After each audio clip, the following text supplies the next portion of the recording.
Actes des Apôtres, chapitre 23. Les regards fixés sur le Sanhédrin, Paul dit : « Frères, c'est en toute bonne conscience que je me suis conduit devant Dieu jusqu'à ce jour. » Le souverain sacrificateur, Ananias, donna l'ordre à ceux qui étaient près de lui de le frapper sur la bouche. Alors Paul lui dit : « Dieu te frappera, muraille blanchie. Tu sièges pour me juger selon la loi, et contre la loi tu ordonnes de me frapper. » Ceux qui étaient là dirent : « Tu insultes le souverain sacrificateur de Dieu. » Et Paul dit : « Je ne savais pas, frère, que c'était le souverain sacrificateur, car il est écrit : Tu ne diras pas de mal du chef de ton peuple. » Sachant qu'une partie de l'assemblée était composée de Sadducéens et l'autre de pharisiens, Paul cria dans le Sanhédrin : « Frères, moi je suis pharisien, fils de pharisien. C'est à cause de l'espérance et de la résurrection des morts que je suis mis en jugement. » Quand il eut dit cela, il se produisit une dispute entre les pharisiens et les sadducéens, et la multitude se divisa. Les sadducéens disent en effet qu'il n'y a pas de résurrection, ni d'ange, ni d'esprit, tandis que les pharisiens l'affirment. Il y eut une grande clameur, et quelques scribes du parti des pharisiens se levèrent, engagèrent un vif débat et dirent : « Nous ne trouvons aucun mal en cet homme, et si un esprit ou un ange lui avait parlé ?» Comme la dispute allait croissant, le tribun, craignant que Paul ne soit mis en pièces par eux, donna l'ordre à la troupe de descendre pour l'enlever du milieu d'eux et le conduire à la forteresse. La nuit suivante, le Seigneur s'approcha de Paul et dit : « Prends courage, car de même que tu as rendu témoignage de moi à Jérusalem, il faut aussi que tu rendes témoignage à Rome. » Quand le jour fut venu, les Juifs fomentèrent un complot et s'engagèrent sous peine d'anathème à ne pas manger ni boire avant d'avoir tué Paul. Ceux qui avaient fait ce complot étaient plus de 40. Ils allèrent trouver les principaux sacrificateurs et les anciens pour leur dire : « Nous nous sommes engagés, sous peine d'anathème, à ne goûter aucune nourriture avant d'avoir tué Paul.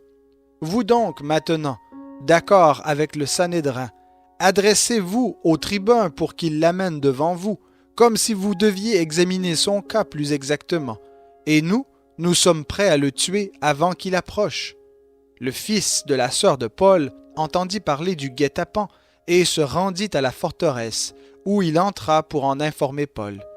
Paul appela l'un des centeniers et lui dit : « Conduis ce jeune homme vers le tribun, car il a quelque chose à lui annoncer. » Le centenier le prit donc avec lui, le conduisit vers le tribun et dit : « Le prisonnier Paul m'a appelé et m'a demandé de conduire vers toi ce jeune homme qui a quelque chose à te dire. » Le tribun le prit par la main et, se retirant à l'écart, s'informa : « Qu'as-tu à m'annoncer ? » Il répondit : « Les Juifs se sont mis d'accord pour te demander d'amener Paul demain devant le Sanhédrin, comme s'il devait s'informer plus exactement de son cas. N'écoute pas leur demande, car plus de 40 d'entre eux préparent un guet-apens contre lui et se sont engagés, sous peine d'anathème, à ne pas manger ni boire avant de l'avoir tué. Ils sont prêts maintenant et n'attendent que ton consentement. » Le tribun congédia le jeune homme, après lui avoir recommandé de ne parler à personne de ce qu'il lui avait fait savoir. Ensuite, il appela 2 des centeniers et dit : « Tenez prêts 200 soldats, 70 cavaliers et 200 lanciers pour aller, dès la 3e heure de la nuit, jusqu'à Césarée. Préparez aussi des montures afin de mener Paul sain et sauf au gouverneur Félix. » Il écrivit une lettre ainsi conçue : « Claude Lysias, au très excellent gouverneur Félix, salut. Cet homme, dont les Juifs s'étaient emparés, allait être tué par eux lorsque j'intervins avec la troupe et le délivrai, ayant appris qu'il était romain. J'ai voulu connaître le motif pour lequel ils l'accusaient et l'ai amené devant leur Sanhédrin. J'ai trouvé que s'il était accusé, c'était pour des questions discutées relatives à leur loi, mais qu'il n'y avait contre lui aucune accusation qui mérite la mort ou les chaînes. Avisé d'un complot contre cet homme, je te l'ai aussitôt envoyé, en recommandant à ses accusateurs de porter plainte contre lui en ta présence. Adieu. » Les soldats, selon l'ordre reçu, prirent Paul et le conduisirent pendant la nuit jusqu'à Antipatris. Le lendemain, ils retournèrent à la forteresse en laissant les cavaliers partir avec lui.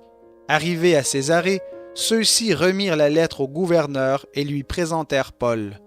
Après avoir lu la lettre, le gouverneur demanda de quelle province il était. En apprenant qu'il était de la Cilicie, « Je t'entendrai, dit-il, quand tes accusateurs aussi seront arrivés. » Et il donna l'ordre de le garder dans le prétoire d'Hérode.